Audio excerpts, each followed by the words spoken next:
Hello, this is T-Cat with T-Cat's Deep Vinyl Tracks.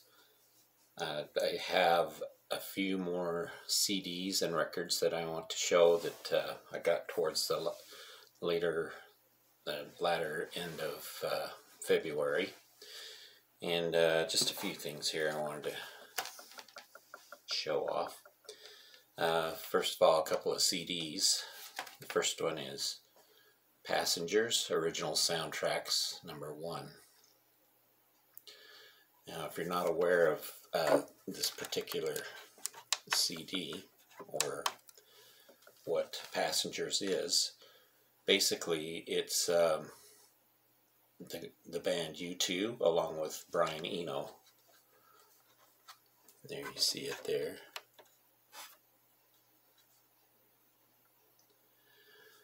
And also features extra passengers, Luciano Pavarotti, Howie B, and Holly, H-O-L-I. I'm not sure who that is, but anyway, this is a very interesting CD. Doesn't sound much at all like U2, except for maybe a couple of tracks on it. Most people will be familiar with the song Miss Sarajevo, which is the one they do with Pavarotti, and it was released as a single. But these are supposedly songs from movies that were never made.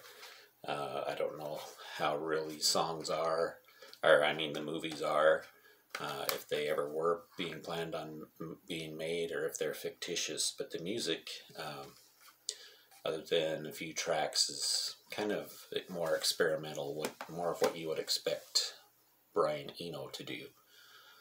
I also got this one. This is Lloyd Cole. Lloyd Cole used to be with the band Lloyd Cole and the Commotions. Here, this is his solo album. And this particular copy is also a promo. Down here at the bottom it says, "Promotional use only, do not sell." And my phone won't focus on it. But on the other side of the CD it tells you how the band is being, it tells a little bit about Lloyd Cole. It tells about his last album and this particular album, and also has some notes about what their focuses will be on this particular CD, being Downtown, No Blue Skies, and What Do You Know About Love. And it says, watch for the album's release April 3rd. That's not April 3rd of this year, by the way. This was released in 1990. And the last CD, Never Mind the Bollocks. Here's the Sex Pistols. 12 tracks, which is the UK version. And since I don't have this on vinyl, at least now I have it on CD. I mean, for $1.99 you can't go too wrong. Now, these next, I think four or five records that I have, I found in a $2 bin at a thrift store in Chatham. First of all is Robert Palmer's Riptide. This was probably his most popular album, and has Addicted to Love and I Didn't Mean to Turn You On, among other tracks. Those were the two hits. It's in really good shape. There's the inner sleeve. It's on Island. Interesting how one side shows this label, the other side is a slightly different label. So that's Robert Palmer. I also found the Honey Drippers, Volume 1. There never was any other volumes, just Volume 1. I think pretty much everybody knows this is Robert Plant doing the vocals, and Jimmy Page helps out on the song Rocking at Midnight. But this is a really good album that it's actually an EP with only 5 tracks. But they're kind of the old style swing. If you haven't heard it, it's one I would recommend you get. Really nice.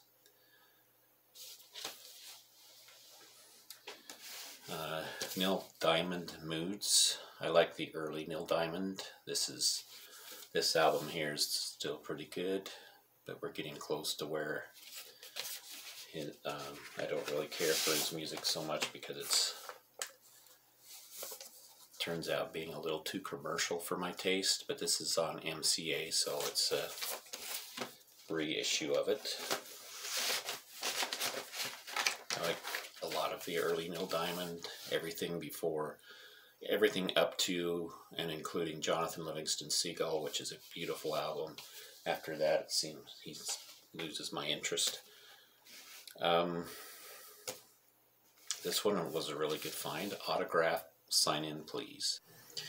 Now, Autograph was a band that started in 1983, and at that time they recorded some demos which they played for Andy Johns, who worked for Led Zeppelin, the Stones, and television. And Andy Johns was impressed with them enough that he invited them to open for Van Halen. Turned out they did 48 shows along with Van Halen, which was actually quite an honor for a band that was unsigned. It wasn't until after the tour was over that RCA signed them. This band was started by Steve Plunkett. That's him right there. Also, Steve Isham was the keyboardist. He provides the keyboards behind the heavy guitars, and that makes it sound very much like a hair metal band from the 80s, pretty much what you'd expect it to sound like.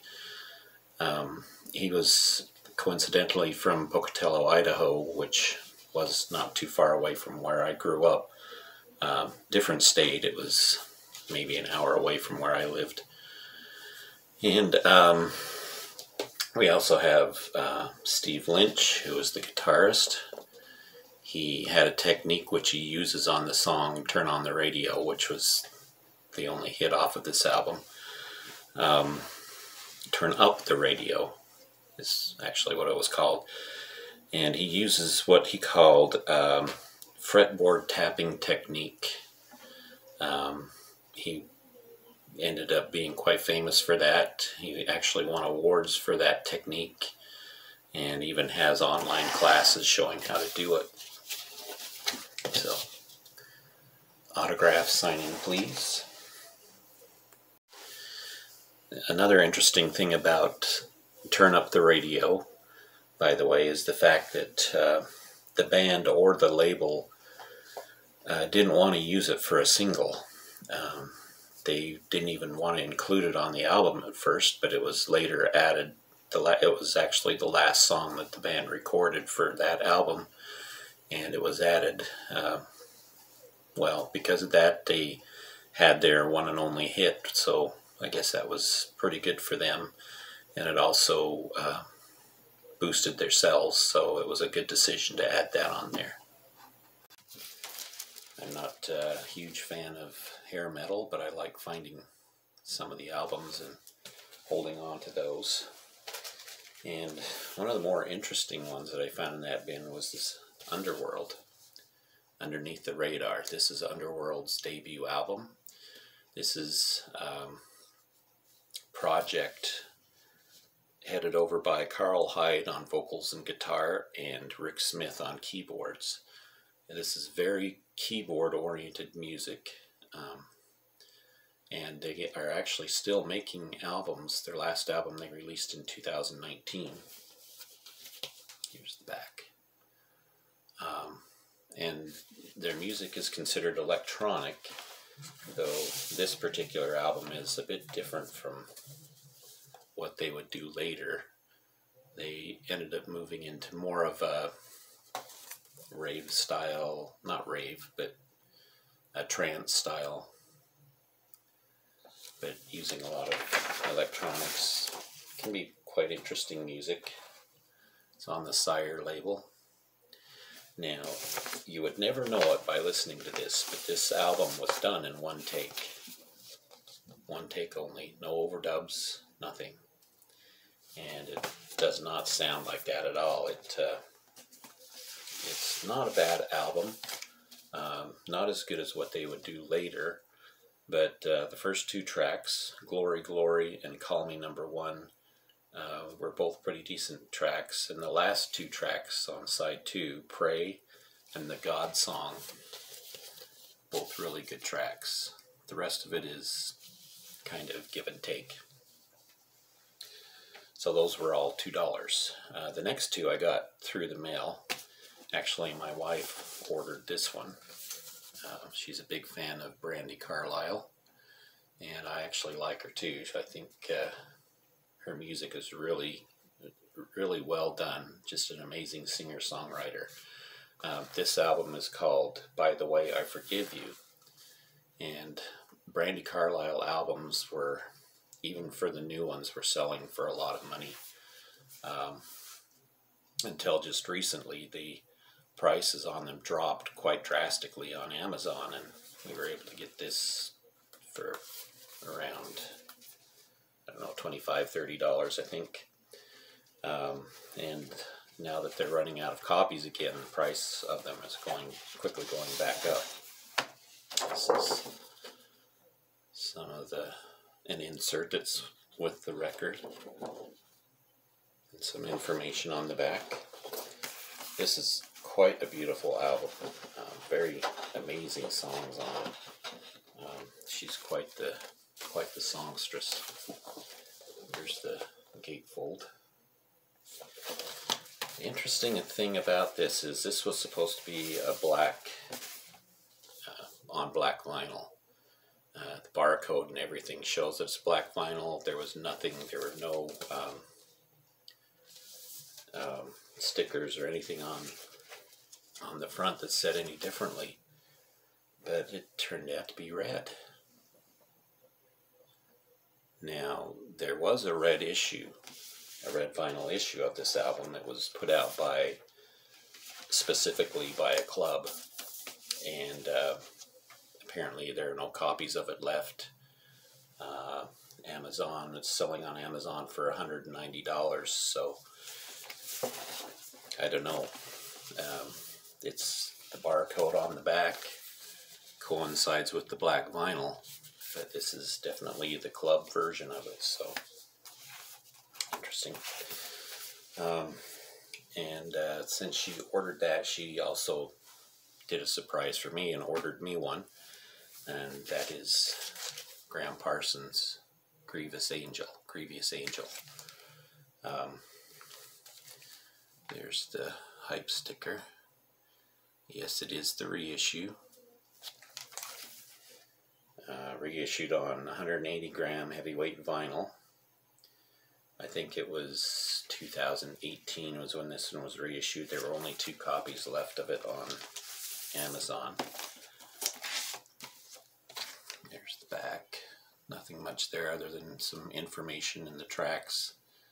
And most of the songs are done with Emmylou Harris. I'm actually really happy to have this. This is pretty much considered a grail for me, since I could never find an original copy. This one is very, very quiet. No noise whatsoever. It's really actually very nice to listen to it this way, without all the clicks and pops that you normally get with this particular album, because usually the albums are quite wore out. Okay, well, that's pretty much everything I had to say about all of this. I just wanted to quickly show you the rest of what I got for the month of February. And thank you for watching, and we'll talk to you again later.